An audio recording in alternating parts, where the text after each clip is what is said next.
Hello friends, welcome back KPS show channel நண்பர்களே. எனக்கு இந்த வீடியோவில் பார்த்தீங்கன்னு வச்சுக்கோங்களேன், மிக மிக முக்கியமான ஒரு தமிழ் மாத ராசி பலனை தான் இப்போ இந்த வீடியோவில் அதிரடியாக பார்க்க போகிறோம். அதாவது குரோதி தமிழ் புத்தாண்டானது பிறந்து முதல் மாதமான சித்திரை மாதம் முடிந்து 2வது மாதமான வைகாசி மாதமானது ஸ்டார்ட் ஆயிடுச்சுங்க. ஸ்டார்ட் ஆகிருக்கக்கூடிய இந்த வைகாசி மாதமானது ஒவ்வொரு ராசிக்காரங்களுக்கும் தலையெழுத்து மாறுங்க. அப்படி மாறக்கூடிய தலையெழுத்தை அந்தந்த ராசிக்காரங்க தெரிஞ்சு பலனடையணுங்கிறதுக்காக டெய்லியும் வைகாசி மாத ராசி பலனை ஷேர் பண்ணிகிட்ருக்கேன். அதில் இன்றைக்கி இந்த வீடியோவில் வைகாசி மாத ராசி பலன் கன்னி ராசிக்காரங்களுக்கு ஷேர் பண்ண போகிறேன். ஆல்ரெடி மேஷத்திலிருந்து சிம்ம வரையே இருக்கக்கூடிய ராசிக்காரங்களுக்கு தனித்தனியாக வீடியோ போட்டிருக்கேன். இந்த வீடியோவில் நான் கன்னி ராசிக்காரங்களுக்கு ஷேர் பண்ண போகிறேன். இந்த வீடியோ கன்னி ராசிக்காரங்களுக்கு ரொம்ப ஸ்பெஷல் வீடியோவாக இருக்கும். ஸோ கன்னி ராசியில் பிறந்தவங்க வீடியோவை ஸ்கிப் பண்ணாமல் பாருங்கள். ஸோ உங்கள் ராசிக்கு வைகாசி மாதம் என்ன நடக்கும் அப்படிங்கிற ராசி பலன்களை தெரிஞ்சுக்குங்க. அது மட்டும் இல்லாமல் இந்த மாதம் நீங்கள் செய்ய வேண்டிய விஷயம் என்ன, செய்யக்கூடாத விஷயம் என்ன, செய்ய வேண்டிய பரிகாரம் என்ன அப்படிங்கிறது எல்லாமே ஒன்று விடாமல் இப்போ இந்த வீடியோவில் உங்களுக்கு எக்ஸ்பிளைன் பண்ணுறேன். எல்லாத்தையுமே உங்களுக்கு தெரிஞ்சுக்குங்க. ஃபர்ஸ்ட் ஆஃப் ஆல் இந்த மாதம் உங்களுக்கு கிரகநிலை என்ன மாதிரி அமைஞ்சிருக்குங்கிறத சொல்கிறேன். கிரகநிலை அமைஞ்சதை தெரிஞ்சுக்குங்க. ராசியில் கேது, ரணருண ரேகஸ்தானத்தில் சனி, கலஸ்தரஸ்தானத்தில் செவ்வாய் ராகு, அஷ்டமஸ்தானத்தில் புதன் சுக்கிரன், பாக்கியஸ்தானத்தில் சூரியன் குரு, லாபஸ்தானத்தில் சந்திரன். இந்த மாதிரியெல்லாம் வைகாசி மாதம் கிரகநிலைகளானது அமைஞ்சிருக்கு. கிரகநிலைகள் இந்த மாதிரி அமைஞ்சாலும் இந்த மாதம் கிரகமாற்றங்கள் வேற இருக்குது. கிரகமாற்றங்கள் ஆங்கில தேதியில் சொல்கிறேன். 20ஆம் தேதி மே மாதம் சுக்கிர பகவான் அஷ்டமஸ்தானத்திலிருந்து பாக்கியஸ்தானத்துக்கு மாறுறாரு. மே 24ஆம் தேதி புதன் பகவான் அஷ்டமஸ்தானத்திலிருந்து பாக்கியஸ்தானத்துக்கு மாறுறாரு. மே 31ஆம் தேதி செவ்வாய் பகவான் கலஸ்தரஸ்தானத்திலிருந்து அஷ்டமஸ்தானத்துக்கு மாறுறாரு. மே முடிஞ்சதுக்கப்புறம் ஜூன் ஆரம்பிக்கும் போதும் வைகாசி மாதம் இருக்குது. அதில் வைகாசி மாதம் ஜூனில் இருக்கும்போது ஜூன் 9ஆம் தேதி புதன் பகவான் பாக்கியஸ்தானத்திலிருந்து தொழில்ஸ்தானத்துக்கு மாறுவார். அப்புறம் ஜூன் 13ஆம் தேதி அன்னைக்கு சுக்கிர பகவான் பாக்கியஸ்தானத்திலிருந்து தொழில்ஸ்தானத்துக்கு மாறுவார். இப்படி கிரகமாற்றங்களும் இருக்குது. கிரகநிலைகள், கிரகமாற்றங்கள் இதனோட அடிப்படையில் நீங்கள் பெறக்கூடிய பலன்களை ஜோதிடர்கள் கணிச்சிருக்காங்க. அதை தான் இப்போ இந்த வீடியோவில் கன்னி ராசிக்காரங்களுக்கு பார்க்க போகிறோம். என்ன பலன்கள் நீங்கள் பெறுவீங்க அப்படிங்கிறத வீடியோவை ஸ்கிப் பண்ணாமல் பார்த்து தெரிஞ்சுக்குங்க. இந்த பலன்களை தெரிஞ்சு அதற்கேற்ப வைகாசி மாதம் நடந்து பலனடைங்க. வைகாசி மாதம் காலம் தாழ்த்தாமல் எதையும் உடனுக்குடன் செய்து முடிக்க வேண்டும் என்ற வேகம் உங்ககிட்ட வேணுங்க. இந்த வேகத்தோடு கன்னிராசி அன்பர்கள் இந்த வைகாசி மாதம் செயல்படணும். நீங்கள் எடுக்கக்கூடிய முடிவு மிகவும் ஆராய்ந்து எடுக்கப்பட்டதாக இருக்கணும். முடிவு எடுக்கணுங்கிறதுக்காக முடிவு எடுக்கக்கூடாது. எந்த முடிவு எடுத்தாலும் அது ஆராய்ந்து அது கரெக்டாக இருக்குமா அப்படிங்கிற மாதிரி நீங்கள் யோசித்து செயல்பட்டு முடிவு எடுக்கணும். இந்த மாதம் திடீர் கோபம் ஏற்படலாம். அந்த கோபங்களை மட்டும் கண்ட்ரோல் பண்ண வேண்டியது அவசியம். நெருக்கடியான நிலை காணப்படும். அதை சமாளிப்பதற்கு கண்டிப்பாக நீங்கள் செலவுகளை கண்ட்ரோல் பண்ணிக்கணும். புதிய முயற்சிகள் ஈடுபடக்கூடியதை இந்த மாதம் செய்ய வேண்டாம். புதிய முயற்சிகளில் ஈடுபடுவதை இந்த மாதம் செய்திங்கன்னா அது உங்களுக்கு நஷ்டத்தை ஏற்படுத்தும். அதனால் புதிய முயற்சிகள் எதையும் செய்யாமல் அதில் ஈடுபடாமல் இந்த மாதம் தள்ளி போடுறது தான் உங்களுக்கு நன்மை தரும்.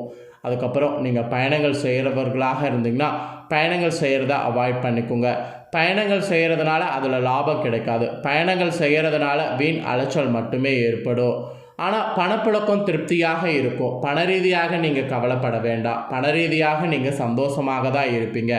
பண ரீதியாக உங்களுக்கு கிரகங்கள் சாதகமாகவே இந்த மாதம் அமைஞ்சிருக்கு. அதனால் பணப்புழக்கம் திருப்தியாகவே இந்த வைகாசி மாதத்துக்கு இருக்கும். அதுக்கப்புறம் நீங்கள் தொழில் வியாபாரம் செய்பவர்களாக இருந்தீங்கன்னா உங்கள் தொழில் வியாபாரத்தில் வழக்கம் போல் பார்த்தீங்கன்னு வச்சுக்கோங்களேன், எல்லாமே நார்மலாக தான் இருக்கும். வாடிக்கையாளர்களிடம் மட்டும் அனுசரித்து பேசுவது தொழில் வியாபாரத்துக்கு நல்லது.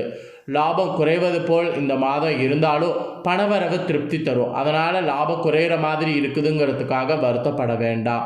வருத்தப்படுறதுனால அது உங்களுக்கு பாதிப்பு தான் ஆகுமோ தவிர அதனால் உங்களுக்கு எதுவுமே சரியாகாது. பணவரவு உங்களுக்கு திருப்தி தர மாதிரி இருக்குங்கிறதுனால நீங்கள் திருப்தி தரக்கூடிய பணவரவை மட்டும் கொண்டு யோசித்து அதோபடி நீங்கள் நடந்து கொள்ளுங்கள். ஸோ தொழில் வியாபாரம் செய்யக்கூடிய உங்களுக்கு இந்த மாதிரி சில கண்டிஷன்லாம் விடுக்கப்பட்டிருக்கு. இந்த கண்டிஷன்களுக்கு ஏற்ப நீங்கள் இந்த மாதம் நடந்துக்கணும்னு சொல்லப்பட்டிருக்கு. இந்த மாதம் இந்த கண்டிஷன்களுக்கு ஏற்ப வைகாசி மாதத்தில் கன்னி ராசிக்காரங்க தொழில் வியாபாரம் செய்கிறவங்க நடந்துக்குங்க. அடுத்ததாக உத்தியோகத்தில் இருக்கக்கூடிய உங்கள் ராசிக்காரங்களுக்கு எப்படிங்கிறத ஷேர் பண்ணுறேன். உத்தியோகத்தில் இருக்கிறவங்க எப்படிங்கிறத தெரிஞ்சுக்குங்க. உத்தியோகத்தில் இருக்கிறவங்களுக்கு உழைப்பு வீணாகுமாங்க. அதனால் அதிக உழைப்பை இந்த மாதம் போட வேண்டாம் என்று சொல்லப்பட்டிருக்கு. மேல் அதிகாரிகள் கிட்டலாம் அனுசரித்து செல்லுங்க. இல்லைனா மேல் அதிகாரிகளுக்கு உங்களுக்கும் வாக்குவாதம், வேலை போகிறது இந்த மாதிரிலாம் நடக்க வாய்ப்பு இருக்குது. சக பணியாளர்கள் உங்களுக்கு ஆதரவோடு இருப்பாங்க. என்ன நடந்தாலும் உங்கள் சக பணியாளர்களை பகைச்சிக்க வேண்டாம். ஸோ உத்தியோகத்தில் இருக்கிறவங்களுக்கும் இந்த மாதிரியான கண்டிஷன் இந்த மாதத்துக்கு சொல்லப்பட்டிருக்கு. மொத்தத்தில் இந்த வைகாசி மாதம் தொழில், வியாபாரம், உத்தியோகம் இது எதுலேயுமே நீங்கள் நினைக்கிற மாதிரி நல்ல அதிர்ஷ்டம்லாம் இருக்காது. கொஞ்சம் சுமாராக தான் இருக்கும். இதற்கேற்ப நடந்துக்கணும் என்று சொல்லப்பட்டிருக்கு. குடும்ப ரீதியாக பார்க்கும்போது குடும்பத்தில் இருப்பவர்களோடு கோபமாக பேசுவதை நீங்கள் தவிர்க்கணுங்க. அவங்கக்கிட்ட இதமாக பேசுறது நல்லது. கணவன் மனைவிக்கிடையே ஒருவரை ஒருவர் அனுசரித்து செல்வது நன்மை தரும். குழந்தைகளுடைய எதிர்கால நலன் பற்றி சிந்திக்கணும். உங்களது உடைமைகளை கவனமாக பார்த்து கொள்ளணும். நண்பர்கள் மூலம் அனுகூலம் ஏற்படும். நண்பர்கள் மூலம் உங்களுக்கு நிறைய உதவிகளும் கிடைக்கும். ஸோ குடும்ப ரீதியாக இந்த மாதிரி நீங்கள் கவனமாக இருக்கணும் என்று சொல்லப்பட்டிருக்கு. மெயினாக கோபத்தை குறைத்து கொள்ளுங்க. பெண்களாக பிறந்திருக்கக்கூடிய கன்னிராசிக்காரங்களுக்கு இந்த மாதம் எந்த காரியத்திலும் நெருக்கடியான நிலை உண்டாகும். அதனால் புதிய காரியங்கள் எதையும் இந்த மாதம் செய்ய வேண்டாம். அதனால் வீண் அலைச்சலும் நெருக்கடி மட்டும்தான் ஏற்படும். பணவரவு திருப்தி தரும். பணவரவு திருப்தியாக இருக்கிறதுனால பணவரவை கொண்டு உங்கள் தேவைகளை பூர்த்தி செய்து கொள்ளலாம். பெண்கள் கன்னிராசிக்காரங்களுக்கு வைகாசி இப்படி தான் இருக்கும்னு சொல்லப்பட்டிருக்கு. அரசியலில் இருக்கக்கூடிய உங்கள் ராசினருக்கு தொண்டர்களுடைய தேவைகளை முழுமையாக பூர்த்தி செய்யணும். உங்கள் முயற்சிகள் அனைத்தும் வெற்றி பாதை நோக்கி செல்ல அது ஒன்று தான் வழி. கட்சி தலைமையிடம் நல்ல பெயர் வாங்கிறதுக்கு அது ஒன்று தான் வழி. சமூகத்தில் உங்கள் அந்தஸ்து உயர்வதற்கும் அது ஒன்று தான் வழி. அரசியலில் இருக்கிறவங்க நான் சொன்ன அந்த முதல் விஷயத்தை மட்டும் கரெக்டாக இந்த வைகாசி மாதம் செய்திடுங்க. அதுக்கப்புறம் கலைத்துறையில் இருக்கக்கூடிய உங்கள் ராசிக்காரங்களுக்கு புதிய வாய்ப்பு தேடி வரும். அவற்றில் உங்கள் திறமையை வெளிப்படுத்தினீங்கன்னா ரசிகர்களுடைய ஏகாப்த ஆதரவு உங்களுக்கு கிடைக்கும். உங்கள் செல்வாக்கு உயரும். பணவரவு அமோகமாக இருக்கும். புதிய வாகனம் வாங்குறதெல்லாம் சாத்தியமாகும். இந்த மாதிரி பாசிட்டிவாக சில விஷயங்கள் நடக்கிறதுக்கு நான் சொன்னது போல் புதிய வாய்ப்புகள் தேடி வருவதை நீங்கள் மிஸ் பண்ணாமல் அதில் உங்கள் திறமையை வெளிப்படுத்துங்க. அது ஒன்று தான் இந்த வைகாசி மாதம் உங்களுக்கு மொத்தமாகவே கை கொடுக்கும். மாணவர்களுக்கு கூட பாடங்களை படிக்க வேண்டிய கட்டாயம் இந்த மாதம் உண்டாகும். ஆசிரியர் மற்றும் சக மாணவர்களோட அனுசரித்து செல்லணும். இல்லைனா மாணவர்கள் உங்களுக்கு பயங்கர பாதிப்பு வர வாய்ப்பு இருக்குது. ஸோ மாணவர்கள் பாடங்களை படிக்க நிறைய பார்த்தீங்கன்னு வச்சுக்கோங்களேன், இந்த மாதம் முயற்சி பண்ணணும். அதாவது உங்கள் பாடங்களை படிக்க நிறைய முயற்சி பண்ணணும். ஸோ இந்த மாதிரியெல்லாம் கன்னிராசிக்காரங்களுக்கு நிறைய விஷயங்கள் நடக்கும் என்று வைகாசி மாதத்துக்கு சொல்லப்பட்டிருக்கு. இதில் உத்தர நட்சத்திரத்தில் பிறந்தவங்களுக்கு இந்த மாதம் குடும்பத்தில் இருப்பவர்களுடைய செயல்களால் டென்ஷன் உண்டாகும். கணவன் மனைவியாக இருக்கிறவங்க கருத்து வேறுமை ஏற்பட்டு நீங்கும். பிள்ளைகள் விஷயத்தில் கவனமாக இருக்கணும். கணவன் மனைவி விஷயத்துலேயும் கவனமாக இருக்கணும். தாய் தந்தையுடைய உடல்நலில் எச்சரிக்கை அவசியம். உத்தர நட்சத்திரத்தில் பிறந்தவங்களுக்கு இந்த வைகாசி மாதம் எதுலேயும் கவனமாக இருக்கணும்னு சொல்லப்பட்டிருக்கு. அதே சத நட்சத்திரத்தில் பிறந்தவங்களுக்கு பெண்களாக இருக்கிறவங்க எதையும் செய்யக்கூடிய முன்பு திட்டமிட்டு ஒவ்வொரு செயல்களையும் அதன்படி செயல்படுவது நல்லது. பயணங்கள் செல்லும் போது கூடுதல் கவனத்தோடு இருக்கிறது நல்லது.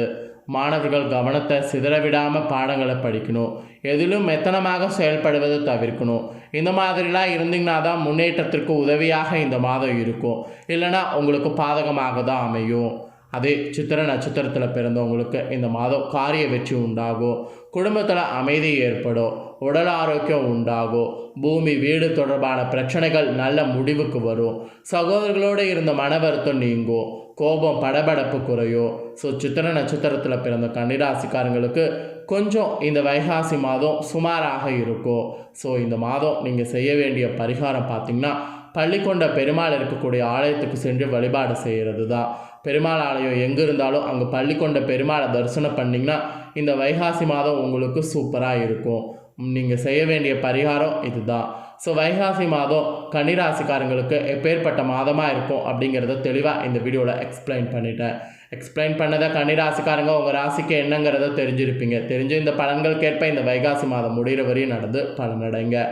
இந்த வைகாசி மாத பலனை நீங்கள் பார்த்தது போல் உங்கள் ஃப்ரெண்ட்ஸ் ஃபேமிலியில் இருக்கிறவங்களும் பார்த்து பலனடையணும்னு நினச்சிங்கன்னா வீடியோ லைக் பண்ணி ஷேர் பண்ணுங்கள். உங்கள் ஃப்ரெண்ட்ஸ் ஃபேமிலியில் இருக்கிறவங்களும் வீடியோ பார்க்கட்டும். அவங்களுக்கு கன்னிராசிக்காரங்களாம் இந்த தகவல்களை தெரிஞ்சு இந்த தகவல்களுக்கேற்ப நடந்து பலனடையட்டும்.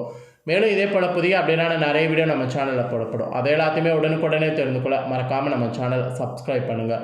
கூடவே பெல் பண்ண ப்ரெஸ் பண்ணுங்கள். ஃபர்ஸ்ட் டைம் பார்க்குறவங்க சப்ஸ்கிரைப் பண்ணலாம் பண்ணிட்டீங்கன்னா இனி நான் போகிற மற்ற அப்படின்னா வீடியோலாம் உடனுக்குடனே தெரிந்து கொள்ளலாம். மறக்காமல் பண்ணுங்கள். வேறொரு ஜோதிட தாள்களோடு மீண்டும் இன்னொரு வீடியோவில் வந்து சந்திக்கிறேன். தேங்க்யூ.